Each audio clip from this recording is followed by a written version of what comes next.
Kamu ngerasa udah ngomong panjang lebar sama pasangan tapi ujung-ujungnya malah salah paham. Kamu niatnya cuma cerita. Dia malah nangkepnya kamu lagi nyindir. Atau kamu pengen dia lebih peka. Tapi akhirnya berujung pada debat kecil yang bikin dua-duanya bete. Nah, kalau kamu pernah ngalamin ini, tenang, kamu nggak sendiri. Banyak pasangan di luar sana yang juga ngalamin hal sama. Padahal komunikasi adalah salah satu kunci utama biar rumah tangga tetap hangat. Komunikasi itu bukan cuma tentang ngomong, tapi juga tentang mendengar, memahami, dan memberikan respon yang bikin pasangan nyaman untuk terbuka. Komunikasi efektif dalam rumah tangga bikin suami istri merasa lebih dekat secara emosional, meminimalkan konflik, dan bikin keduanya lebih saling menghargai. Jadi, apa sih rahasia komunikasi efektif antara suami dan istri? Rahasia pertama, jangan ngomong sambil emosi. Seringkali saat ada masalah, kita pengen buru-buru ngomongin biar lega. Tapi ngomong sambil emosi itu kayak menuang bensin ke api. Nggak akan menyelesaikan masalah, malah nambah runyam. Kalau lagi marah, coba tarik napas dalam, tenangin diri dulu, minum air, atau kalau perlu sholat dulu biar hati adem. Baru setelah hati tenang, kamu bisa ngomong dengan nada yang lebih lembut.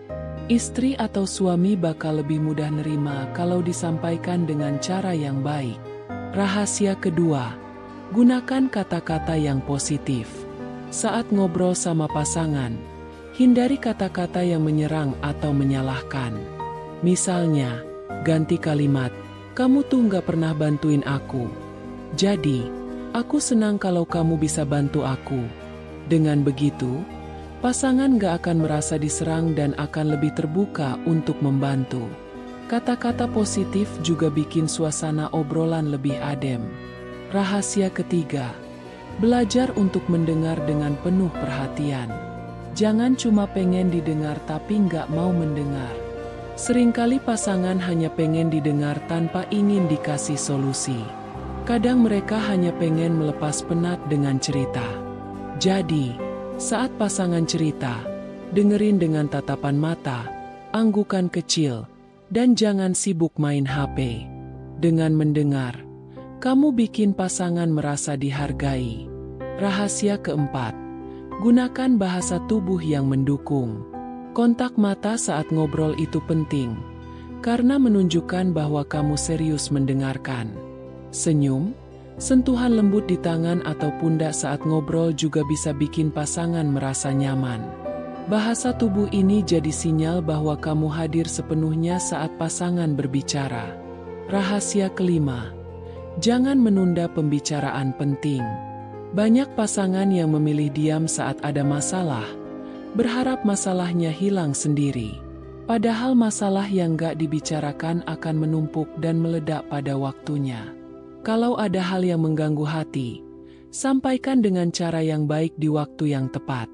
Tapi ingat, hindari membicarakan masalah saat pasangan lagi capek, lapar, atau dalam kondisi terburu-buru.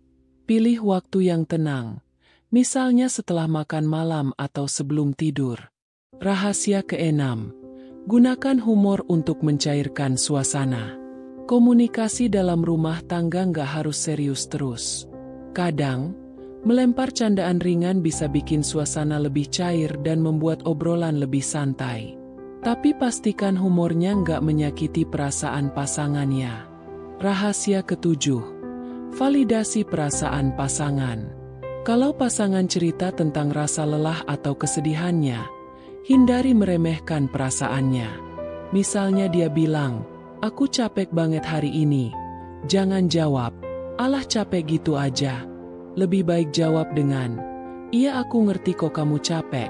Sini aku bantu. Validasi ini bikin pasangan merasa didengar dan dipahami. Rahasia kedelapan, pahami bahasa cinta pasangan.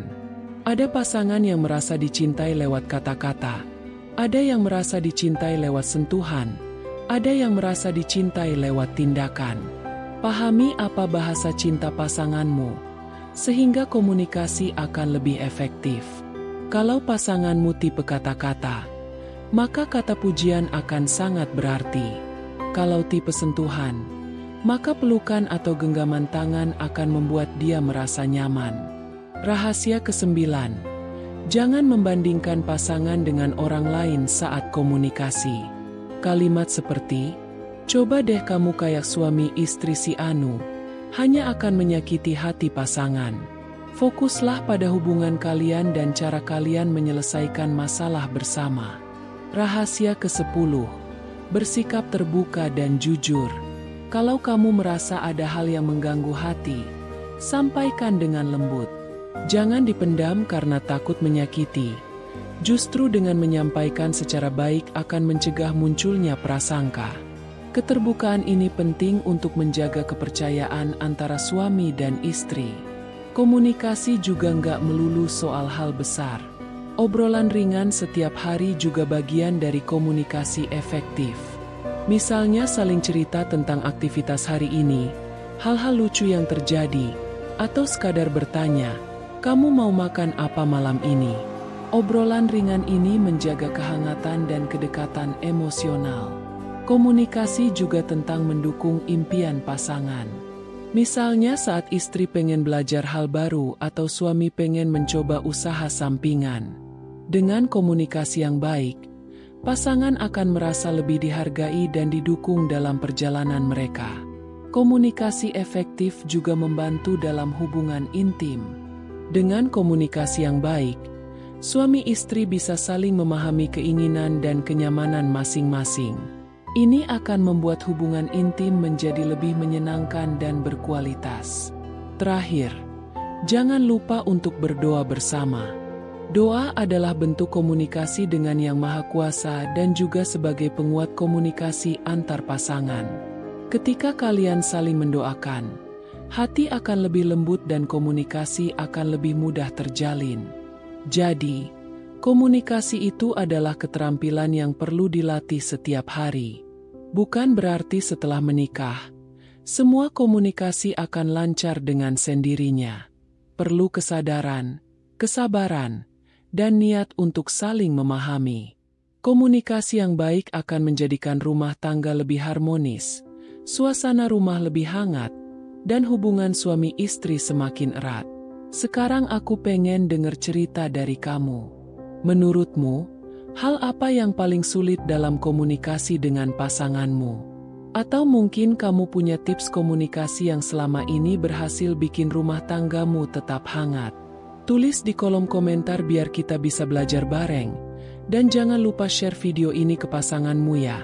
Biar kalian bisa sama-sama belajar komunikasi yang bikin hubungan makin mesra. Sampai ketemu di obrolan santai berikutnya. Semoga komunikasi di rumah tanggamu semakin baik dan penuh keberkahan.